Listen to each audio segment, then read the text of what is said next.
Assalamu alaikum and welcome to Islam in Life with me, Raza Kazim. Surah Imran, verse 103, hold firmly to the rope of Allah all together and do not become divided. The month of Ramadan provides all Muslims an opportunity to adhere to that verse by fasting together. Social bonds are strengthened in an environment of self-reflection, communal worship and charity. But is it as straightforward as that? Is the fasting culture the one that is advocated by the Islamic spirit? وَاعْتَصِمُوا بِحَبْلِ اللَّهِ جَمِيعًا وَلَا تَفَرَّقُوا. Allah says in the Holy Quran, "And hold firmly to the rope of Allah all together, and do not become divided. And remember the favor of Allah upon you, when you were enemies and He brought your hearts together, and you became, by His favor, brothers. And you were on the edge of a pit of the fire, and He saved you from it. Thus does Allah make clear to you His verses that you may be guided." This verse holds true for Muslims throughout the year, but its implication is specifically witnessed during the holy month of Ramadan. Muslims from all sects undertake fasting and worship in almost identical manner and maintain the same good conduct. Social bonds are strengthened in an environment of self-reflection, communal worship and charity in this month. And contrary to most media outlet portrays, in many countries it is quite common for Sunnis and Shias to intermarry, to pray together in the same mosques, to break their fast together during Ramadan, and to live together harmoniously. The holy month of Ramadan is a great opportunity for all Muslims to reach out across sectarian boundaries and build on a lasting unity. We're honored to be joined by our esteemed guest, Professor Tariq Ramadan, to discuss all of these issues. Welcome to the program, Professor. Assalamu alaikum. Wa alaikum assalam. I want to start off by asking, is there something specific within the month of Ramadan which actually encourages people to unite? Yes, there is. The whole philosophy of the month is about this, and I would say in 4 different ways or dimensions. The first is what, referring to the verse that you mentioned, is very much to understand that coming back to God and fasting, it's an individual journey where you are sharing this with all the Muslim spiritual community, which is the Ummah at large. Beyond all your interpretations, all your traditions come together, and this is coming with the Quran, because the Quran was revealed during the months of Ramadan. شهر رمضان الذي أنزل فيه القرآن. So there is something here which is a spiritual dimension, which is coming together as a spiritual community in a spiritual communion. So there is here a spiritual unity. When you talk about the Quran being revealed, is that something that is accepted by all within the month of Ramadan as having been done? Yes, this is something which is understood as something which is essential, that at the end our way of, because the Quran was revealed over 23 years, but there is from the highest sky to the lowest sky. So there is something which is mainly accepted by the Muslims as being that this is what is said in all the tradition, is the Shahru Ramadan huwa Shahrul Quran. The months of Ramadan is the months of the Quran, and the Quran is what is unifying or uniting all the Muslims. The second thing has to do with the family. So this is why you come together, you are changing everything with your life, the way you eat in the morning, the way you eat in the evening. So there is a family unity here, which is also very important. You have to come together. So the month of Ramadan, it's a family month. It's shaping a culture where you come together within the family. And as we know, the family means also that you have to care about your neighbor, you care about your neighborhood. So there is something which is the smallest social unity that you have to care about. The third dimension, it's also what you mentioned, that we have to come and pray together as much as we can. In the Sunni tradition, there is the Taraweeh just after Isha, but in all our tradition, coming together, praying together, and adding to our normal prayers this gathering that also has to do with worshipping together. And the fourth dimension has to do with solidarity. So this is also something which is essential.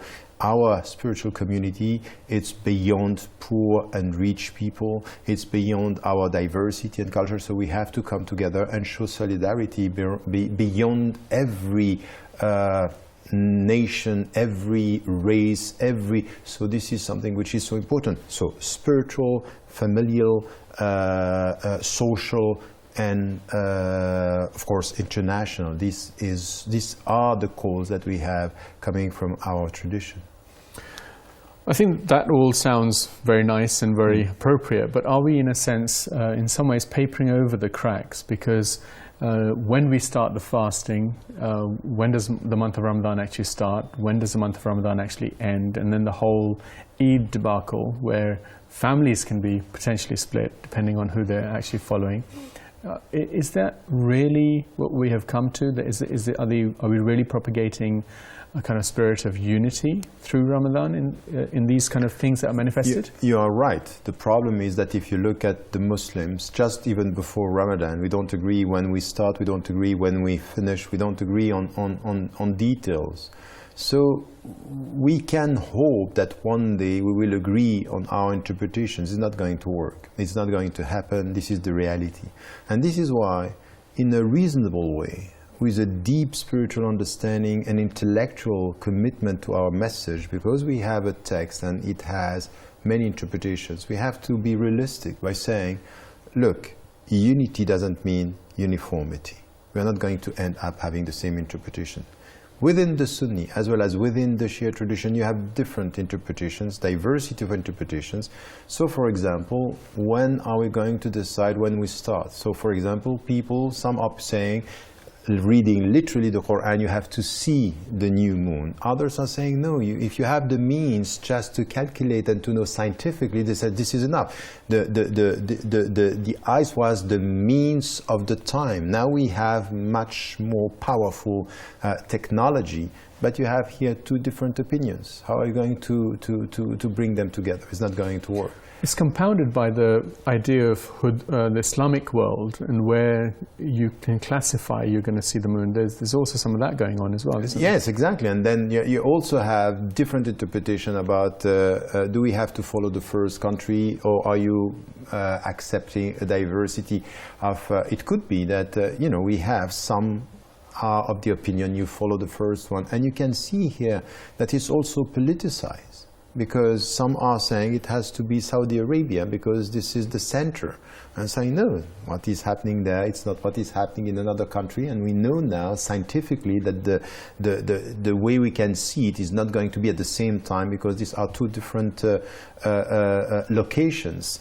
So we have here to deal with this diversity, and I would suggest that the Muslims, instead of stopping at the first day and being obsessed with the divisions that we have with the first day, acknowledge the fact that there is a diversity of interpretation and think about the following days where we are all together. At the end of the day, there is at least 28 days where we agree on what should be done and the way we have to be to one another.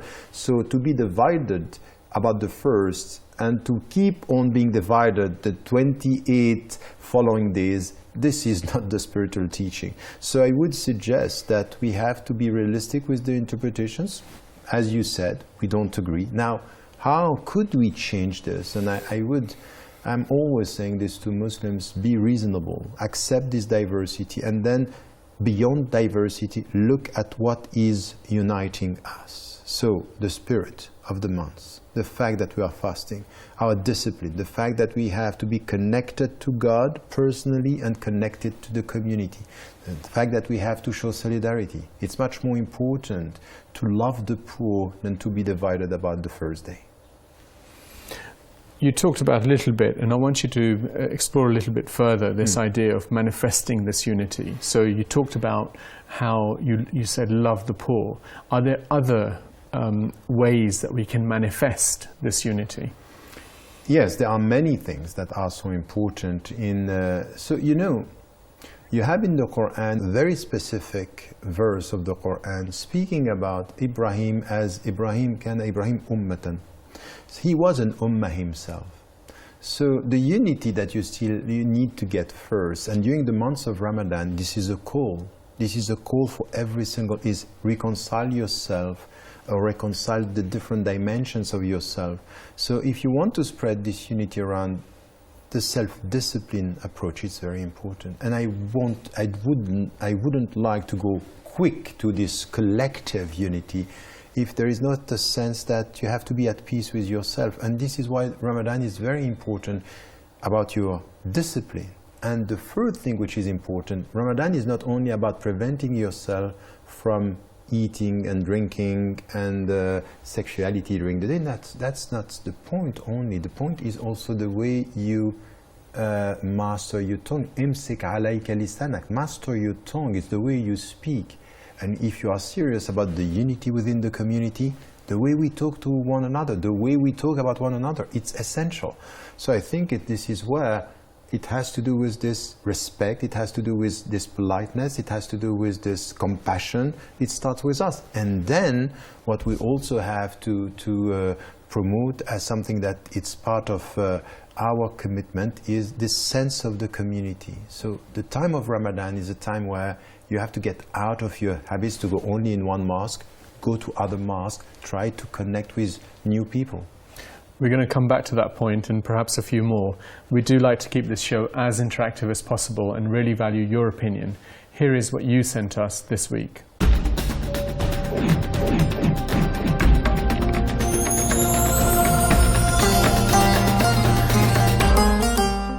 This week we asked, how can the month of Ramadan unite Muslims? Susan from Sweden said, all Muslims, whatever sects they belong to, should try and come together for prayers during this month. And once they start praying together 5 times a day for one whole month, while their stomachs are empty and their souls purified, all hatred will disappear. Natasha from Algeria said, I think the ritual of inviting each other to fast-breaking meal is fantastic. After having controlled one's desires to eat the whole day, when Muslims across the board sit together to partake in food and appreciate Allah's blessings, it is impossible for any hate or negativity to appear between them. And Sakina from UK said, I think it is very important for Muslims of different sects to come together during this month for worship as well as social events. The message of Ramadan is exactly the same for all Muslims, and they should use this opportunity to bond and focus on their common values as Muslims. Well, in this month, a lot more Muslims tend to go to the masjid and a lot to interact together. We're a lot more open to each other because it is the month of forgiveness, and we try to be better, not as ourselves, but we try to help other brothers as well. And I think that aspect of coming together as a unity, especially in the masjids when we donate to each other, get to know each other and help each other, that's a really big aspect in bringing our community together. Wherever sects we are, if you want to call yourself Shia, Sunni or just Muslims, everyone tends together to forget their differences and they truly want to help each other in this blessed month of Ramadan. I think it would help all of us to come together because at the end of the day, we all fast together, we all do everything together, we all go to the mosque to pray together. The whole Muslim Ummah is one, so that's why it's so important to be all together in this month. Because if we're not together in this month, then how are we going to spend the rest of the months together? I think Ramadan will help actually. And so it will teach us what basically Islam is about. I think it will help people to bring the society together in order to, and then they will pray together and about Ramadan, so it's going to help. In the month of Ramadan, I believe that everybody is on the same sort of wavelength. In the essence, everyone's fasting. So because you all have that same feeling within, then because you feel the same, you want to come together, you have the same feelings with each other. If you see today in this world, a lot of our Muslim brothers and sisters have divided opinions, they're very separated, and there's a lot of strife between us. What we need to do is we need to break past the barriers of Sunni, Shia, Hanafi, different schools, different sects, and we need to get together as one Muslim community. We need to forget about what we're calling ourselves and just focus on the Deen, on the Quran, on the Sunnah of the Prophet Muhammad sallallahu alaihi wasallam, and just get to know each other, love each other, respect each other, and forget about the meaning of differences, because in the hereafter it's not going to make a difference. What matters is how we contribute to each other and to our brothers in this dunya. Choosing between feeding the ego of the self and the good of your fellow human beings is the ultimate test. Treating others as you would like to be treated. That's all the comments we have for this week. If you'd like to have your views featured in the show, be sure to follow us on Facebook or join us on Twitter. Now you can send your own videos with your comments and even your questions to islamandlife@presstv.com. One of the things that was talked about in the clip that we just saw was this idea that Muslims are able to become quite close to each other. I mean, you alluded to that earlier. But how is that going to be sustained for the rest of the year? That's the problem, is that I keep on repeating to Muslims throughout the world, Ramadan is a month, it's a school. This is it's a training process that you need not only to implement during Ramadan, but you have it for the following 11 months of the year. And this is where very often the Muslims don't get this. They just change their way of life during 1 month, and then they come back to what they have been doing before. And I really think that we need to get a kind of a teaching, a training out of Ramadan, and then to carry on what we have been doing. So for example, our solidarity and our presence with the poor, by the side of the poor, and this is something which is, this should be the life and the way of life of the Muslims. The Prophet, peace be upon him, was not asking God to love the poor during Ramadan, but this should be your way of life. This should be, so Ramadan should be a reminder, not just between brackets. It's just not 1 month and you forget everything. So this is, we should experience Ramadan the same way as we are praying. Why are we praying? You have to pray to remember God. We are fasting to remember God and to remember the duty towards solidarity and towards compassion and towards the people. So what we need coming from the Islamic organizations in Muslim majority countries or in the West is to carry on this work, is not just to work on solidarity, to ask the people to give sadaqah, to help the poor, to help the people around the world, and then that's over. No, it's a school, and you have to make it a school. So we have to carry on our work. When it comes to unity, when it comes to dialogue, when it comes to working together.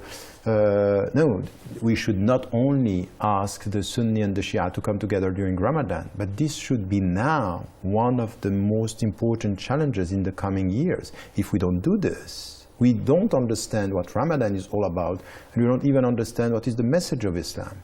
And the one who want to divide us, they will start with this, by dividing Sunni and Shia, by dividing the people within our communities, between the literalists, the traditionalists, the reformists, and the mystics. And I think that this is why we are weak and we are wrong. You talk about the unity aspect as being something that is quite central. But is there anything yet? We don't see, we don't have many examples in the West where people do come together in that way, in a kind of masjid scenario, as much as perhaps was needed. So is there anything within the religious practice itself, in all the different communities, which will encourage a unity consciousness? Yes, I think, we are all talking about unity, but I would say we don't know what we are talking about. It's as if it's a dream and it's a nice word. Now, we should be clear. It's a commitment. And every single Muslim, men and women, should understand what is expected from here or from her to do at the grassroots level in his or her daily life. It means, for example, to just assess during the last 2 weeks or during Ramadan, how many people, how many brothers and sisters in Islam have you met, have you worked with beyond your circle of, being a Hanafi, coming, because we have many levels. People are coming from the same country, so the country of origin is the same school of thought, the same tradition, and at the end we speak about unity in a very small setting. And I think that this is a commitment. And I would say, for example, that we need today to see Muslim organizations, but Muslim individuals, now trying to get it right, to try to work beyond cultures, beyond nationalities, beyond religious traditions, to work and to promote intra-community dialogue between us, but also commitment towards some common projects. And this is not happening enough. It's just crazy. What would have expected and hoped that in the West, where we came as a minority, we will not import the divisions that we had in the countries of origin. And you see that it's not even we import, but we are adding divisions to the division. And I think that the mindset should change. And it might be that we should stop now talking about unity, unity, unity, but talk more about managing diversity, intra-community dialogue. What we need now is to manage diversity. This is the way we'll get some unity. Some people might say, well, actually there are charitable organizations, for example in the UK, where you have people from different backgrounds actually working on projects together. That's true. But that's not something that happens where it's seen that masjids necessarily work together. How do you overcome that? Because part of what you're saying has been accomplished by these organizations bringing people together from different places and working together. Yes, you are right. But I think that when it comes to solidarity, it might be this is where it's the easiest way to do it. Why? Because we have a project, poor people, we come together. We can even do this which is beyond, good. Which is very good, of course, you are right. And I think that it could be done beyond the Muslim community with people of other faiths, that we have to do that. Now, the problem is the way we think about our mosque, our institutions, because very often the institutions is a very circumscribed project with a very specific vision, with very specific goals and objectives. And I think that this is where, with our mosque, is very important. We have to have mosque for everybody. That's very important. Even in my country, in Switzerland, now we have mosque for converts.